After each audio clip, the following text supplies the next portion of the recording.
ఆదియందు వాక్యముండెను, వాక్యము దేవుని యొద్ద ఉండెను, వాక్యము దేవుడై ఉండెను. ఆయన ఆదియందు దేవుని యొద్ద ఉండెను. సమస్తమును ఆయన మూలముగా కలిగెను. కలిగి ఉన్నదేదియు ఆయన లేకుండా కలుగలేదు. ఆయనలో జీవముండెను. ఆ జీవము మనుష్యులకు వెలుగై ఉండెను. ఆ వెలుగు చీకటిలో ప్రకాశించుచున్నది గాని చీకటి దాన్ని గ్రహింపకుండెను.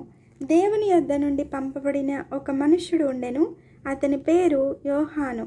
అతని మూలముగా అందరూ విశ్వసించినట్లు అతడు ఆ వెలుగును గూర్చి సాక్ష్యమిచ్చుటకు సాక్షిగా వచ్చెను. అతడు ఆ వెలుగై ఉండలేదు గాని ఆ వెలుగును గూర్చి సాక్ష్యమిచ్చుటకు అతడు వచ్చెను. నిజమైన వెలుగు ఉండెను. అది లోకంలోనికి వచ్చుచు ప్రతి మనుష్యుని వెలిగించుచున్నది. ఆయన లోకములో ఉండెను.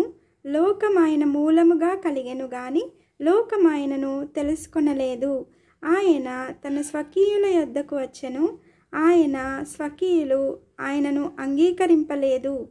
తన్ను ఎందరు అంగీకరించిరో వారికందరికీ, అనగా తన నామమునందు విశ్వాసముంచిన వారికి దేవుని పిల్లలగుటకు ఆయన అధికారము అనుగ్రహించెను.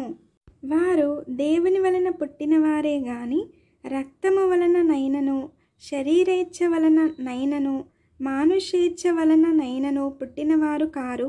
ఆ వాక్యము శరీరధారి అయి కృపాసత్య సంపూర్ణుడుగా మన మధ్య నివసించెను. తండ్రి వలన కలిగిన అద్వితీయ కుమారుని మహిమ వలె మనము ఆయన మహిమను కనుగొంటిమి. యోహాను ఆయనను గూర్చి సాక్ష్యమిచ్చుచు, నా వెనుక వచ్చువాడు నాకంటే ప్రముఖుడు గనుక ఆయన నాకంటే ముందటివాడాయననియు, నేను చెప్పినవాడు ఈయనే అనియు ఎలుగెత్తి చెప్పెను. ఆయన పరిపూర్ణతలో నుండి మనమందరము కృప వెంబడి కృపను పొందితిమి. ధర్మశాస్త్రము మోషే ద్వారా అనుగ్రహింపబడెను. కృపయు సత్యమును యేసుక్రీస్తు ద్వారా కలిగెను. ఎవడునూ ఎప్పుడైనను దేవుని చూడలేదు. తండ్రి రొమ్ముననున్న అద్వితీయ కుమారుడే ఆయనను బయలుపరచెను. నీవెవడవని అడుగుటకు యూదులు యెరూషలేము నుండి యాజకులను, లేవీయులను యోహాను నొద్దకు పంపినప్పుడు అతడిచ్చిన సాక్ష్యం ఇదే. అతడు ఎరుగననక ఒప్పుకొనెను, క్రీస్తును కానని ఒప్పుకొనెను. కాగా వారు, మరి నీవెవరవు? నీవు ఏలియావా అని అడుగగా అతడు కాననెను. నీవు ఆ ప్రవక్తవా అని అడుగగా కానని ఉత్తరమిచ్చెను. కాబట్టి వారు, నీవెవరవు? మమ్ము పంపిన వారికి మేము ఉత్తరం ఇయ్యవలెను గనుక నిన్ను గూర్చి నీవేమి చెప్పుకొనుచున్నావని అతనిని అడిగిరి.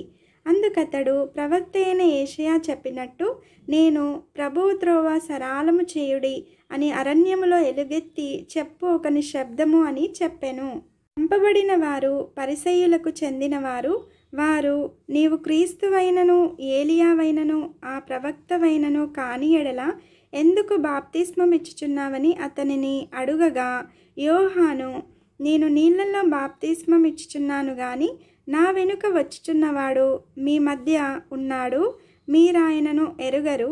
ఆయన చెప్పుల వారును విప్పుటకైనను నేను యోగ్యుడను కానని వారితో చెప్పెను. యోహాను బాప్తిస్మం ఇచ్చుచున్న యోర్దాను నదికి ఆవలనున్న బేతనీయలో ఈ సంగతులు జరిగెను.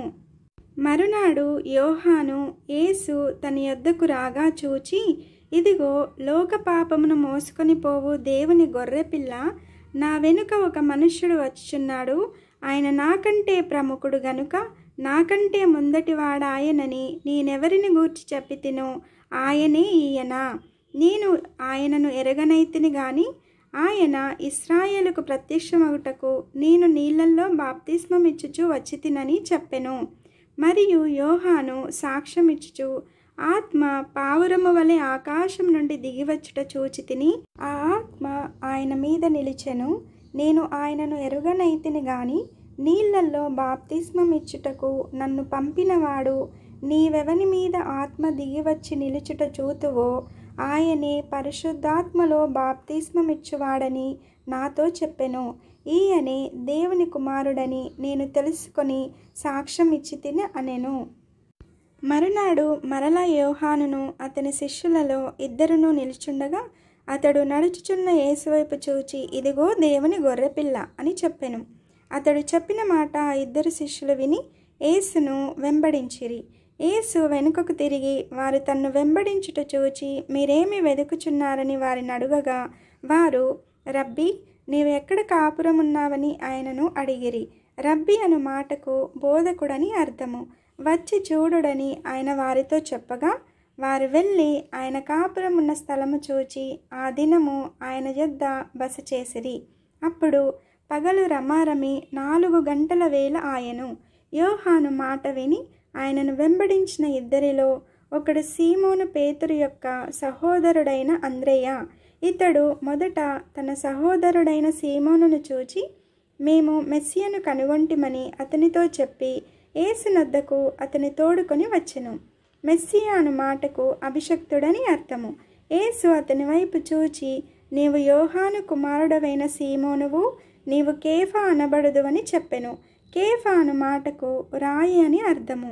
మరునాడు ఆయన గలిలయకు వెళ్ళగోరి ఫిలిప్పును కనుగొని నన్ను వెంబడించుమని అతనితో చెప్పెను. ఫిలిప్పు బెత్సయిదా వాడు, అనగా అంద్రెయ పేతురు అను వారి పట్టణపు కాపురస్తుడు. ఫిలిప్పు నతనయేలును కనుగొని ధర్మశాస్త్రములో మోషయు ప్రవక్తలను ఎవరిని గూర్చి వ్రాసిరో ఆయనను కనుగొంటిమి. ఆయన యేసేపు కుమారుడైన నజరీయుడగు యేసు అని అతనితో చెప్పెను. అందుకు నతనయేలు, నజరేతులో నుండి మంచిదేదైనా రాగలదా అని అతనిని అడుగగా వచ్చి చూడుమని ఫిలిప్పు అతనితో అనెను. యేసు నతనయేలు తన యొద్దకు వచ్చుట చూచి ఇదిగో ఇతడు నిజముగా ఇశ్రాయేలీయుడు, ఇతని యందు ఏ కపటమును లేదని అతని గూర్చి చెప్పెను. నన్ను నీవు ఎలాగు ఎరుగుదువని నతనయేలు ఆయనను అడుగగా యేసు, ఫిలిప్పు నిన్ను పిలవకమునుపే నీవు ఆ అంజూరపు చెట్టు క్రింద ఉన్నప్పుడే నిన్ను చూచి తినని అతనితో చెప్పెను. నతనయేలు, బోధకుడా, నీవు దేవుని కుమారుడవు, ఇశ్రాయేలు రాజువు అని ఆయనకు ఉత్తరమిచ్చెను. అందుకు యేసు, ఆ అంజూరపు చెట్టు క్రింద నిన్ను చూచితినని నేను చెప్పినందువలన నీవు నమ్ముచున్నావా? వీటికంటే గొప్ప కార్యములు చూతువని అతనితో చెప్పెను. మరియు ఆయన, మీరు ఆకాశము తెరవబడుటయు దేవుని దూతలు మనుష్య కుమారుని పైగా ఎక్కుటయును దిగుటయును చూతురని మీతో నిశ్చయముగా చెప్పుచున్నానెనను.